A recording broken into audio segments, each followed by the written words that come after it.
In 2025, the Gaza Strip faces one of the most severe humanitarian crises in modern memory. Since October 2023, over 54,000 Palestinians, mostly women and children, have been killed, according to United Nations estimates.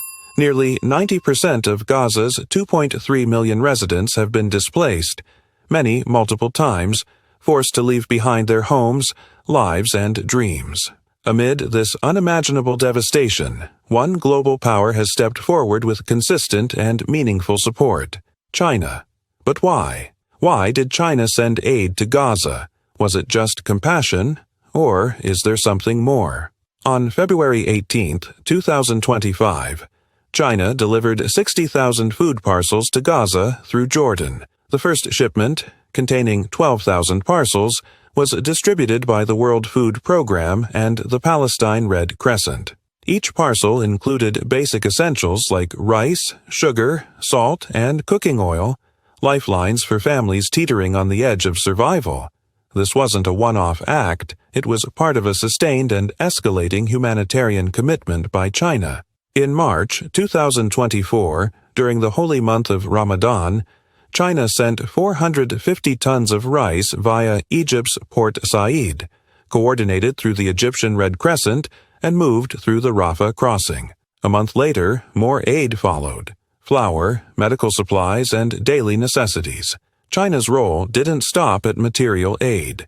Diplomatically, China has been loud and clear. On March 20, 2025, at a United Nations Security Council briefing, China's Minister-Counselor Sun Zhiqiang demanded a durable ceasefire in Gaza and called for immediate humanitarian access. Just days later, on March 24th, China's permanent representative reiterated that the blockade must end and all necessary actions must be taken to safeguard civilian lives and deliver urgent aid. But perhaps China's most surprising move came in July 2024. As host of Palestinian reconciliation talks, China brought together 14 factions, including long-feuding groups like Fatah and Hamas. The result? The Beijing Declaration, a commitment to form an interim national unity government for both the West Bank and Gaza. Chinese Foreign Minister Wang Yi called it a historic moment for the cause of Palestine's liberation. This was more than mediation. It was a demonstration of China's growing influence in Middle Eastern politics, an arena long dominated by the U.S. and European powers. Humanitarian aid may be wrapped in the language of compassion, but it often carries geopolitical weight. China understands this well. It is not only delivering rice and flour, but also signaling its capacity to lead, to influence, and to mediate. For families in Gaza, the aid from China means food on the table, medicine for the sick, and hope amid ruins.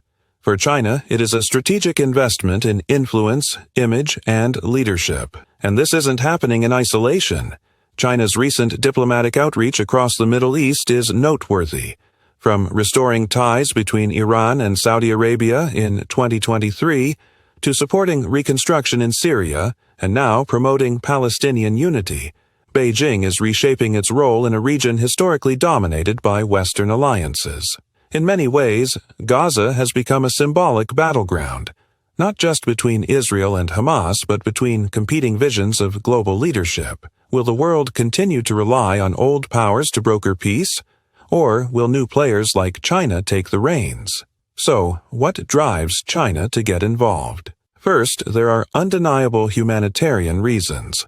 Gaza has become one of the most perilous zones for aid workers, with over 400 losing their lives. The Chinese Foreign Ministry has described the situation as catastrophic and has repeatedly urged Israel to comply with international humanitarian law by lifting the blockade and allowing the free flow of aid. Second, China has consistently supported the Palestinian cause on the global stage.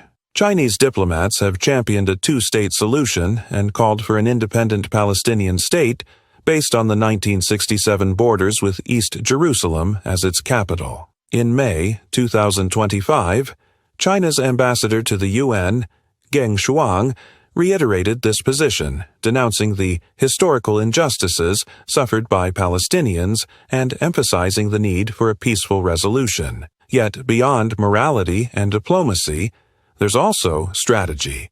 China is seeking to position itself as a global peacemaker and humanitarian leader. By stepping into the vacuum left by others, it projects soft power and wins goodwill, especially in the Arab and Muslim worlds. These relationships are vital for China's energy security and Belt and Road Initiative interests in the region. Moreover, China's involvement creates a diplomatic contrast to Western countries, especially the United States, which continues to support Israel militarily. China's approach, calling for ceasefires, providing aid, and facilitating dialogue, resonates with many in the global South. China's assertive, aid-centered diplomacy in Gaza sends a clear message. Beijing is not just a global factory. It wants to be seen as a moral voice, a peacemaker, and a responsible global stakeholder. As the dust of conflict lingers in Gaza, aid flows in, and the murmur of reconstruction begins. China's actions, part humanitarian, part diplomatic, leave a mark far beyond food parcels and press statements. They reshape the balance of power, redefine global alliances, and offer a glimpse into a new era of international relations. In the heart of the Middle East, where despair and resilience coexist, China's aid is not just a gesture of goodwill. It's a statement of intent. We invest our enough time to create these kinds of videos. Kindly subscribe, like and share the video, and if you have any questions, comment below. Thanks for watching, mate. Bye.